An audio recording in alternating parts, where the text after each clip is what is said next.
আপনারা যদি চট্টগ্রামের দিকে তাকান, দাবি করেন আমরা কি আমলকি মুখে চুষবো? তা তো আমরা চুষবো না।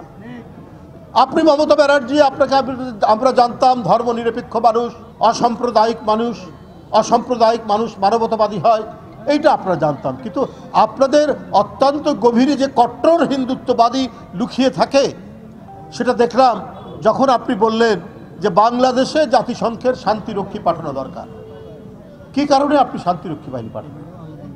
আপনি অন্য দেশে কিভাবে এটার আপনি এই কথা বলতে পারেন? আপনি আন্তর্জাতিক আইন কানুন জানেন না, আপনি অর্বাচীনের মতো এই কথা বললেন। ভারতেরও কেউ কেউ প্রতিবাদ করেছে।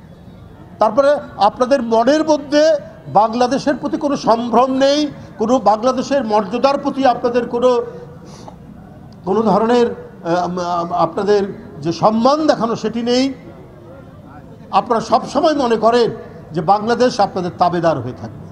এই কারণেই আপনারা শেখ হাসিনাকে অত্যন্ত প্রিয় পাত্র মনে করেন। শেখ হাসিনা যেহেতু এখন পালিয়ে গেছে, এই মনোকষ্টে সবাই, ভারতের শাসক গোষ্ঠীর সবাই, যারা যেখানে শাসন করেন, সে প্রদেশে হোক আর কেন্দ্রে হোক, তারা প্রত্যেকেই মন খারাপ করে বসে আছে।